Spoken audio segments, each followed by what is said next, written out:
सभी का स्वागत है। आज के बुलेटिन के साथ मैं हूं निशा। सभी जानते हैं कोरोना महामारी का प्रकोप दिन प्रतिदिन बढ़ता जा रहा है, लेकिन शासन प्रशासन अपने पूरे तरीके से प्रयास कर रहा है कि कोरोना महामारी को जल्द से जल्द खत्म किया जा सके। कोरोना महामारी के आंकड़े कम करने के लिए लॉकडाउन लगाया गया है, सभी जानते हैं। और अभी मैंने आपको दिखाया था कि जिस तरीके से कुछ लोग अभी भी बाज नहीं आ रहे हैं, कोरोना के नियमों का पालन नहीं कर रहे हैं, लॉकडाउन के नियमों का पालन नहीं कर रहे हैं, घर से बिना वजह सड़कों पर घूम रहे हैं। सब्जियों के ठेले, फलों के ठेले जबरदस्ती सड़कों पर निकले हुए हैं, टाइम से ज्यादा, उसके बाद भी सड़कों पर घूम रहे हैं। उसे लेकर के पुलिस प्रशासन इस तरीके से अलर्ट हो चुका है कि सड़कों पर फ्लैग मार्च निकाल रहा है। सभी अधिकारी भी सड़कों पर उतरे और उन्होंने यही जायजा लिया, जो बिना फालतू घूम रहे हैं उनके चालान भी काटे गए। ये एक दिन नहीं, ये प्रतिदिन का एक रूल बन गया है। प्रतिदिन ये कार्रवाई की जा रही है कि सभी आला अधिकारी रोज किसी न किसी एरिया में सड़कों पर उतर रहे हैं। दूसरी ओर हमारे जो मेरठ के कमिश्नर हैं, अब वो भी जो है बिल्कुल तत्पर आ गए और उनका भी पूरा प्रयास है कि कोरोना महामारी को जल्द से जल्द खत्म किया जा सके। आज वो जो है ऑक्सीजन का जहां पर संग्रहालय बनाया गया है, जहां ऑक्सीजन सिलेंडर को इकट्ठा किया जाता है, वहां पर पहुंचे।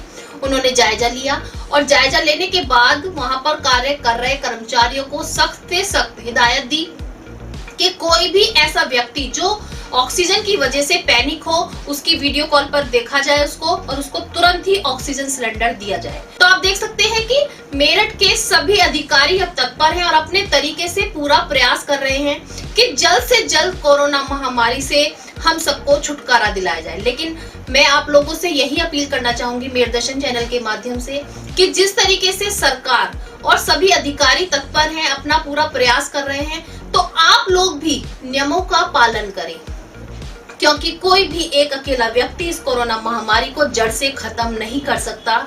हम सबको एकजुट होना होगा, नियमों का पालन करना होगा, अपने आप को बचाना होगा। यदि हम सब ये दृढ़ निश्चय कर लें कि हमें अपने आप को बचाना है, अपने परिवार को बचाना है, सभी अपने परिवार को बचाने के लिए और अपने आप को बचाने के लिए लग जाए, तो शहर और देश तो अपने आप ही बच जाएंगे। मैं एक बार फिर आप लोगों से यही अपील करती हूँ कि लॉकडाउन लगा हुआ है, लॉकडाउन के नियमों का पालन करें। कि लॉकडाउन लगने से कहीं ना कहीं आप खुद देख रहे हैं कि आंकड़ों पर भी फर्क पड़ रहा है और कोरोना महामारी से बचने के लिए भी नियमों का पालन करें। MD paramedical and hotel management institute Bharat सरकार द्वारा मान्यता प्राप्त। छात्र छात्राओं के उज्जवल भविष्य के लिए paramedical diploma degree certificate course, hotel management diploma degree course प्रवेश प्रारंभ। Shraddhapuri, Kankarkhera, Meerut. MD paramedical and hotel management institute लाया है एक ही छत के नीचे छात्र छात्राओं का उज्जवल भविष्य। Hotel management diploma degree course व nursing, dental, first aid, lab, OT, x ray diploma degree course. Shraddhapuri, Kankarkhera, Meerut. 9760141320। आज के समाचारों के प्रायोजक हैं खेमचंद पहलवान, पूर्व सदस्य Uttar Pradesh Congress committee. Arvind Kumar Gupta, Marwari Bhoj, metro plaza, Delhi road, Meerut. Doctor Bina Rani Agarwal, समाज। अब नजर डालते हैं आज की हेडलाइंस पर, जिसके प्रायोजक हैं zoom digital movie world. Corona का रोज तेजी से बढ़ रहा है आंकड़ा, सभी को करना होगा डटकर नियमों का पालन। मरने वालों का आंकड़ा भी रोज बढ़कर आ रहा है सामने। कोरोना का साया ईद के त्योहार पर भी मंडराया, शाही ईदगाह के अंदर नहीं होगी इस बार ईद उल फितर की नमाज। शहर काजी जनरल साजिदुद्दीन ने दी जानकारी। मंगलवार को कमिश्नर सुरेंद्र सिंह पहुंचे परतापुर स्थित नवभारत विद्यापीठ इंटर कॉलेज। ऑक्सीजन सिलेंडर संग्रह वितरण केंद्र का किया औचक निरीक्षण। कहा इमरजेंसी केस में पहले दिया जाए ऑक्सीजन सिलेंडर। 30 से ज्यादा सिलेंडर खाली मिलने पर अधिकारियों पर जताई नाराजगी। पिछले साल लॉकडाउन की यादें हुई ताजा, सरकार ने 10 से 2 बजे तक शराब के ठेके खोलने के दिए आदेश। शराब खरीदने वालों की लगी लंबी कतारें, कोरोना के नियमों की उड़ी धज्जियां। कोरोना के चलते लॉकडाउन में प्रॉपर्टी पर भी संकट मंडराया। खुला आज ट्रेजरी कार्यालय, बेनामा करने वालों की लगी भीड़। कोरोना के लिए रामबाण सिद्ध होने वाले रेमडेसिविर इंजेक्शन कलेक्टेड पर फिर से मिलने हुए शुरू, मरीजों के तीमारदारों की लगी भीड़। थाना देलीगेट घंटाघर स्थित वार्ड 74 के पार्षद इरफान द्वारा इलाके में चरस बेचने वाले नशे के सौदागरों का विरोध करना पड़ा भारी। आरोपियों ने पार्षद पर किया जानलेवा हमला। मौके पर पहुंची पुलिस ने 4 लोगों को किया गिरफ्तार, किया मुकदमा दर्ज। नगर निगम द्वारा सूरजकुंड शमशान घाट पर टीन शेड लगाने की प्रक्रिया हुई शुरू, लेकिन क्षेत्रवासियों ने जमकर किया हंगामा। कहा टीन शेड से नहीं होगा समाधान, पार्किंग स्थल में नहीं करने देंगे शवों का अंतिम संस्कार। भैंसुमा थाना क्षेत्र के गांव में से 2 दिन पहले अपहृत हुई किशोरी मंगलवार को इंचौली थाने से हुई बरामद। भैंसुमा पुलिस ने आरोपियों को किया गिरफ्तार। पीड़ित परिवार ने एसएसपी कार्यालय में पहुंच आरोपियों को सख्त से सख्त सजा दिलाने की मांग। कोरोना काल में गाइडलाइन का पालन कराने वाले मसीहा बने जिले के 100 पुलिसकर्मी हुए कोरोना संक्रमित। पुलिस लाइन में पुलिसकर्मियों के लिए बनाया गया L230 बेडों का कोविड अस्पताल। मेडिकल कॉलेज के कोविड वार्ड का निरीक्षण करने पहुंचे राज्य मंत्री सुनील भराला। डॉक्टरों से की बात, लिया जायजा। अब खबरें विस्तार से। ईद का पर्व बहुत ही नजदीक है। थर्सडे को होगा या फ्राइडे को होगा सभी जानते हैं, और मेरठ दर्शन चैनल का हमेशा ये जो है प्रयास रहता है कि आप तक सभी फेस्टिवल्स की जानकारी पहुंचाएं और सभी फेस्टिवल हमारे मेरठ शहर में किस तरीके से मनाए जा रहे हैं उनकी जानकारी भी दें। कोरोना काल चल रहा है, सभी जानते हैं, और ईद का पर्व भी कोरोना की भेंट चढ़ता नजर आ रहा है, क्योंकि जिस तरीके से लॉकडाउन लगा हुआ है और ईद का पर्व बहुत ही नजदीक है, उसके विषय में जानकारी लेने के लिए आज हमारी मेरठ दर्शन की टीम शहर काजी से बात करने के लिए पहुंची और उनसे जानना चाहा कि इस वर्ष ईद के जो ये फेस्टिवल है इसको किस तरीके से मनाया जाएगा, किस तरीके से तैयारियां की गई हैं, कि कोरोना काल के नियमों का किस तरीके से पालन किया जाएगा। जानने के लिए पहुंचे तो शहर काजी ने कहा कि जो ईदगाह में विशेष नमाज की जाती है ईद के फेस्टिवल पर, इस बार ईदगाह में नमाज नहीं होगी। ईदगाह में नमाज ना होने के साथ साथ उन्होंने एक बात और कही कि आसपास की मस्जिदों में जो नमाज होती है वहीं पर सभी अपनी नमाज को अदा करें। जहां पर जुमे की नमाज नहीं की जाती वहां पर भी जो है नमाज ईद की जो है वो अदा करें, लेकिन नियमों का पालन करें। कोरोना की जो गाइडलाइन है उनको फॉलो करते हुए ही सभी व्यक्ति नमाज अदा करें। उनका ये भी कहना है कि जिस तरीके से ईद जो है खुशियों से भरा त्योहार है, सभी खुशियां मनाते हैं, हाथ मिलाते हैं, गले मिलते हैं, लेकिन इस बार कोरोना काल चल रहा है, नियमों का पालन करना बहुत जरूरी है। तो सभी हाथ मिलाने से बचें, गले ना मिले और अपने फेस्टिवल्स को घर में रहकर थोड़ी सी दूरियां बनाकर ही मनाएं, क्योंकि फेस्टिवल तो आगे भी आएंगे, खुशियां हम आगे भी मना सकते हैं, लेकिन यदि कोई भी व्यक्ति कोरोना पॉजिटिव हो गया तो पूरा परिवार दुख की लहर में भर जाएगा। उन्होंने ये भी कहा कि जिस तरीके से कोरोना काल के कारण बहुत से परिवारों में जो है शोक की लहर भी चल रही है, दुख भी है, तो ऐसा ना हो कि हम ईद की खुशियां मनाने के चक्कर में कोरोना के नियमों को भूल जाएं और कोई ऐसा कोरोना पॉजिटिव व्यक्ति हो जाए जिससे हमारे घर में भी रंज की वो घड़ी आ जाए। तो हमें सबको बचना है, खुशियां मनानी है, लेकिन कोरोना महामारी से बचते हुए। तो आप सभी लोगों से उन्होंने यही अपील की है कि ईद का पर्व अपने घर में रहकर ही मनाएं, खुशियां घर में रहकर ही मनाएं, कोरोना के नियमों का पालन करें, ईद की नमाज अदा करें, लेकिन नियमों के साथ। अगर चांद नजर आ गया तो जुमेरात की इंशाअल्लाह ईद होगी, और अगर चांद नज़र नहीं आया फिर जुमे की ईद होगी। लेकिन जैसा कि बताया जा रहा है कि भाई इस कोरोना से बचने के लिए हमको जहाँ दवाओं का इस्तेमाल करना है, जहाँ परहेज़ करना है, वहाँ इसी तरीके से भीड़ जमा नहीं करना है, इकट्ठे नहीं होना है। तो ईद का मौका आएगा तो ईद के मौके पर भी ऐसा ना हो कि हम ज़्यादा भीड़ें जमा कर लें और उससे फिर वो जो हमारी खुशी है वो रंज में ना बदल जाए। तो इसलिए हमारे लिए ज़रूरी है कि हम एहतियात बरतें और मस्जिदों में जो महदूद तादाद है उसके मुताबिक नमाज अदा करें, और बाकी लोग अपने घरों के अंदर भी अदा कर सकते हैं, वो अपने घरों में अदा करें और अल्लाह से दुआ करें कि अल्लाह ताला हमें इस बीमारी से महफूज करें। जैसा कि गाइडलाइन है कि भाई ईदगाहों में नमाज नहीं होगी, तो हमारे यहाँ भी ईदगाह में नमाज नहीं होगी, और मगर इसके बदले में उन तमाम मस्जिदों में नमाज अदा की जाए जहाँ जुमे की नमाज भी ना होती है, और मगर गाइडलाइन के मुताबिक ही तादाद को रखा जाए तो ज़्यादा बेहतर रहेगा इसके लिए। बहरहाल ये है कि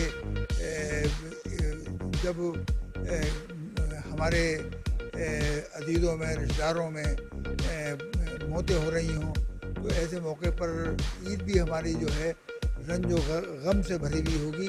तो इसलिए हमें ऐसा करें कि हमें आगे इस रंज व गम को न झेलना पड़े और उससे हम बच जाएं। तो इसलिए ये एक हिदायत जो हैं वो इसलिए हैं ताकि ये कोरोना हमको ना लगे और हमारे से दूसरों को ना लगे। तो इसलिए वो तदाबीर जो बताई गई हैं उन तदाबीर को इख्तियार किया जाए और ज़्यादा तादाद के अंदर मस्जिदों में लोग जमा ना हो। ये भी है कि जाहिर है कि ईद के मौके पर हाथ मिलते हैं, गले मिलते हैं, तो इस पर भी एहतियात करें कि गले और हाथ ना मिलाएं और गले भी ना मिलें।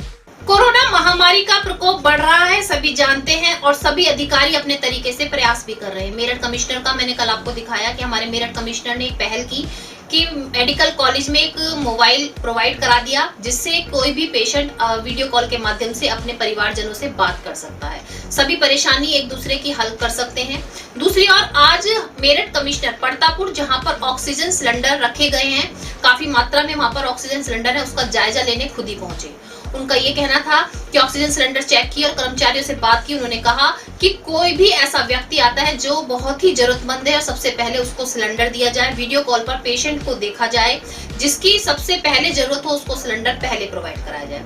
दूसरी बात, वहां पर 30 सिलेंडर खाली रखे हुए थे जिसको देख करके मेरठ कमिश्नर ने कर्मचारियों पर जो है गुस्सा दिखाया और दिखाते हुए कहा कि कोई भी सिलेंडर खाली ना हो, जैसे ही खाली आते हैं तुरंत उनको भरा कर रखा जाए। आप देख सकते हैं कि किस तरीके से प्रयास किया जा रहा है और मैं भी आप लोगों से यही कहना चाहूंगी कि कोरोना महामारी के चलते पैनिक ना हो।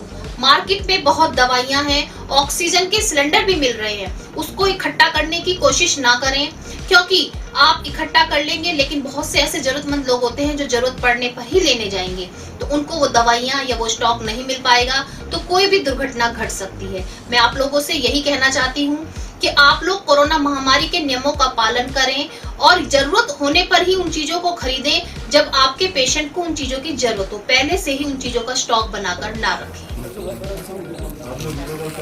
हाँ, वीडियो कॉल करो। और जिसके पास नहीं हो स्मार्टफोन उस पर ले लेना है। जिस तरीके से सभी अधिकारी अब तत्पर हैं और पूरा प्रयास कर रहे हैं कोरोना महामारी से सभी को बचाने का, तो नेता और मंत्री भी कहीं पीछे नहीं है। आज मेडिकल कॉलेज में दर्जा प्राप्त राज्य मंत्री सुनील भराला पहुंचे, उन्होंने डॉक्टर से बात की और जाना कि किस तरीके से कोविड मरीजों का इंतजाम किया गया है, किस तरीके से मरीजों को जो है उचित व्यवस्था दी जा रही है। सभी जानकारी लेने के बाद उन्होंने कहा कि मेडिकल कॉलेज से बहुत सी वीडियो वायरल हो रही है, लेकिन आगे ऐसी कोई वीडियो वायरल ना हो, इस पर विशेष ध्यान दिया जाए। साथ साथ सभी मरीजों को उचित व्यवस्था दी जाए, उचित जो है इलाज दिया जाए, क्योंकि अगर अब ऐसा होगा तो बर्दाश्त नहीं किया जाएगा। सबको भाई बहुत बधाई लग रही है।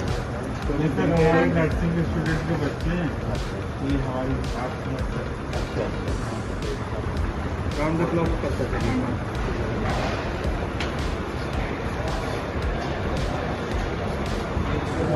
अब मैं आपको ले चलती हूँ ऐसी खबर की ओर जिसे देखकर आपकी पिछले साल की यादें ताजा हो जाएंगी। जी हाँ, मैंने अपने मेरठ दर्शन चैनल के माध्यम से आपको पिछले साल भी एक खबर दिखाई थी कि जिस तरीके से लॉकडाउन नहीं खुला था, लॉकडाउन लगा हुआ था, लेकिन शराब के ठेके खुल गए थे और शराब लेने वालों की भीड़ इस कदर थी कि कोरोना महामारी की जो नियम बताए गए थे उनकी धज्जियां उड़ रही थी।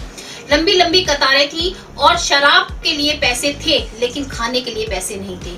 आज फिर वही नजारा देखने को मिला, देखकर दिल बहुत दुखा, लेकिन फिर भी आप लोगों को दिखाना चाहूंगी कि जिस तरीके से लॉकडाउन लगा हुआ है और सरकार द्वारा अपना राजस्व बढ़ाने के लिए उन्होंने आदेश दिए सरकार ने कि 2 बजे से 10 बजे तक शराब के ठेके खोले जाएं, तो शराब के ठेकों पर आज भी लंबी लाइनें नजर आई।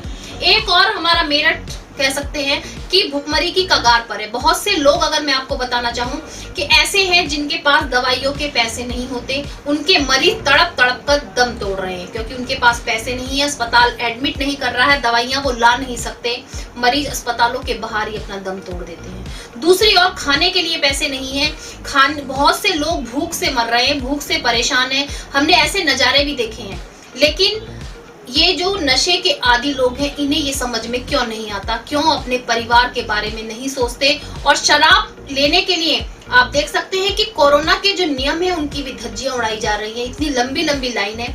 क्या शराब फ्री में बढ़ रही थी, या शराब लेने के लिए पैसे नहीं लगते, या शराब उधार में दी जाती है? जी नहीं, शराब लेने के लिए सबसे पहले पैसे दिए जाते हैं। और इन लोगों के पास पैसे हैं लेकिन अपने परिवार के लिए नहीं सोचते। मैं बार बार इन शराब के आदी, इन नशे के आदी सभी लोगों से कहना चाहूंगी कि शराब वो चीज है, नशा वो चीज है जो परिवार को, देश को खोखला कर रहा है। लेकिन फिर भी कोई लोग बाज नहीं आ रहे हैं। लॉकडाउन खुला है, अभी नहीं, लेकिन उसके बाद भी किस तरीके से लॉकडाउन है और अभी पता नहीं कब तक का लॉकडाउन रहेगा।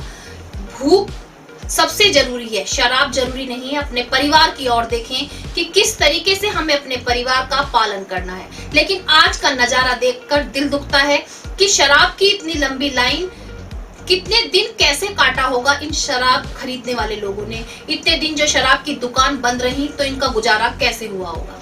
कोरोना महामारी में नियमों का पालन कराने वाले मसीहा, जी हाँ, मैं आपको बताती चलूं, पुलिसकर्मी जो अपनी ड्यूटी पर तत्पर रहते हैं, रात हो या दिन हो अपने ड्यूटी का पालन कर रहे हैं, सभी को नियमों का पालन करा रहे हैं, अपनी ड्यूटी पर तत्पर रहते हैं। उन्हें कोरोना महामारी का भी डर नहीं है, अपने परिवार की चिंता है, लेकिन उसके बाद भी हम लोगों को बचाने के लिए वो अपनी ड्यूटी निभा रहे हैं।